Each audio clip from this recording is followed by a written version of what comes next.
Now, from Arkansas's News and Information Center, this is THV 11 This Morning. It is now 5:30. Good morning. I'm Ashley Blackstone alongside Tom Brannon and Elise Edie. Welcome to your July 23rd. Good morning. Well, it's your July. It's ours too. It's share it. all of us. Actually, you can have it. It's going to warm up and get hot again today. Apparently, we're all in mourning because We are. it's so hot. So we were like, we're just going to wear black because We all showed up. we are tired of it being hot. I already wore my Navy sport coat and I needed something to kind of go with it. I brought a little purple with me. So. Well, you I do. told You're Tom, the color. I said, take off the sports jacket at least so you can maybe, I don't know. No, We never Be a play little in bit this lighter. either. Well, It I'll just lose happens. it during the day. That is for Yeah, sure. it's hot enough. Yeah, so you two are participating in the cardboard boat races this weekend, right? Saturday, the two of you in a boat. Is that right? We'll be there in spirit. Right. In spirit. A lot of people will. This is a big event, 29th year, and they're gearing up for a really big weekend in Heber Springs. THV 11 in your town. We'll have more about that coming up. But right now, as we check your weather conditions, it's very warm and sticky outside. After all, it is July, right? It's probably going to stay that way. Let's check some weather numbers for you now. This what day are we on? Thursday. First of all, more storms in the forecast, but few and far between. They'll drop off. 40% chance today. Heat coming back this weekend, and once again this weekend. Heber Springs, big weekend for those folks. And this gets worldwide, not national, but worldwide acclaim with folks gathering to watch the cardboard boat races. It's very unusual and unique.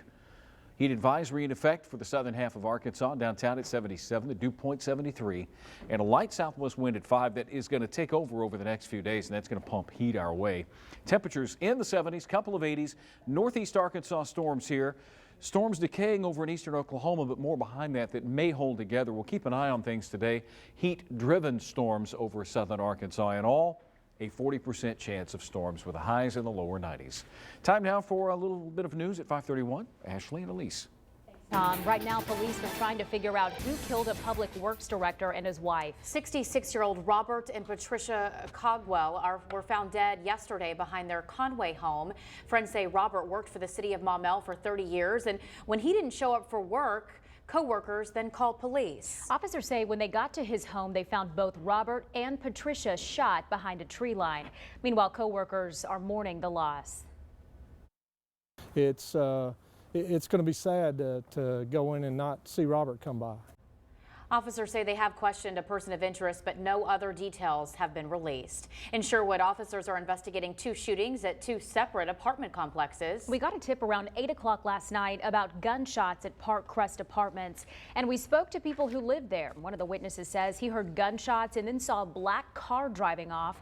Then about 30 minutes later, we got another tip about a shooting at the Lynx Apartments. No word on if anyone was hurt or if these two incidents are related. We'll keep you updated. 3 Razorback basketball players suspended indefinitely from the team after being arrested. Right now, 21-year-old Ja'Cory Williams, 19-year-old Anton Beard, and 19-year-old Dustin Thomas are in the Washington County Jail, all charged with forgery. Authorities say the 3 players used $20 and $50 counterfeit bills at gas stations to purchase items and then get real cash back. And upon learning the news, the Razorback Athletic Department released this statement saying, in part, we have become aware of pending legal issues involving 3 men's basketball student athletes. The student athletes have been suspended indefinitely from the men's basketball program. And the Arkansas native Marine who was killed in last week's shooting in Chattanooga, Tennessee is set for tomorrow. Staff Sergeant David Wyatt's funeral will be at 1 o'clock at the Hickson United Methodist Church in Chattanooga. He will be buried at the city's National Cemetery with full military honors. Back here in Arkansas, a candlelight vigil is set in his hometown of Russellville on August 7th at the Cyclone Stadium. Meanwhile, authorities say the gunman who killed Wyatt, along with 4 other servicemen, acted alone. At a news conference yesterday, law enforcement officials provided a timeline of these incidents. They say that day will be remembered as one of valor and of American strength. Right now, the FBI says it's too early to determine whether Mohammed Yosef Abdulaziz was radicalized before the attacks. And later today, Secretary of State John Kerry will testify before a Senate committee on the Iran nuclear deal. He, along with the Energy and Treasury Secretary, will have to answer questions about the deal that was reached between Iran and the world powers. Meanwhile, thousands protested in Times Square yesterday demanding Congress vote against this proposed deal. Newly released jail documents documents raising more questions surrounding the death of an Illinois woman in a Texas jail cell. According to reports released yesterday, Sandra Bland previously attempted suicide and was feeling, quote, very depressed on the day of her arrest. But jailers who spoke to her that day says she appeared to be fine. Authorities say that Bland hung herself in her jail cell days after her arrest, but her family doesn't believe it. The man accused of killing 9 church members in Charleston, South Carolina last month, now facing dozens of federal charges. Yesterday, Attorney General Loretta Lynch announced the charges against Dylan Roof, and they include about a dozen hate crime counts, including obstructing religious practice. No word yet if they'll seek the death penalty.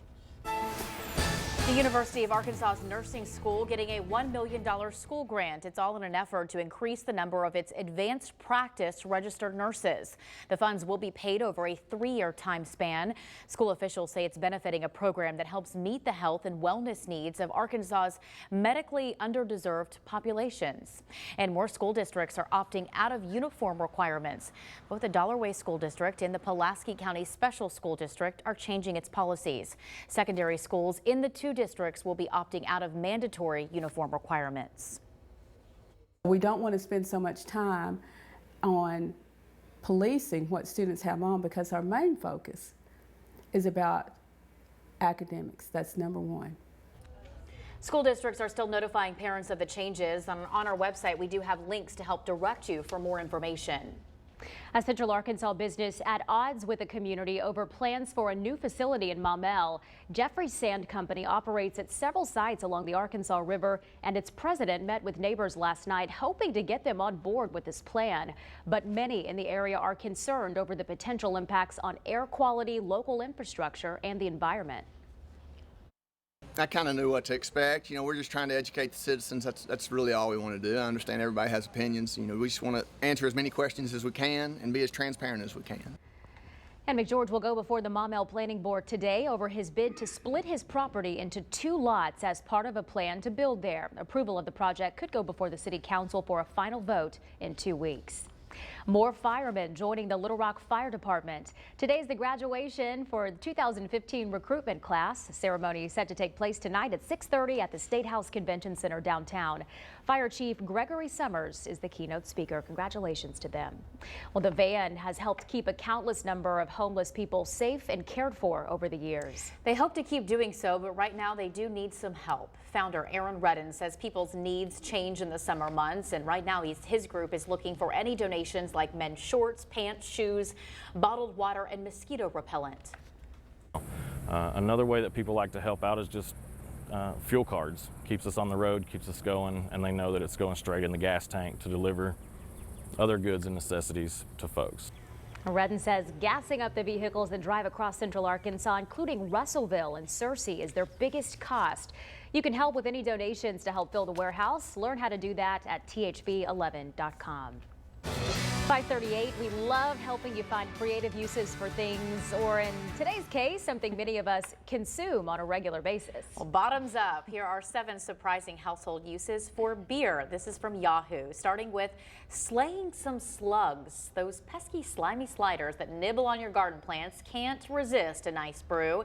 To cut down on their numbers, you need to bury some jam jars so their rims are level with the soil, then fill them with a few inches of beer. Slugs will then crawl in and meet a happy death in that drink. I have heard this, so it must be true. Number 2, polish a table.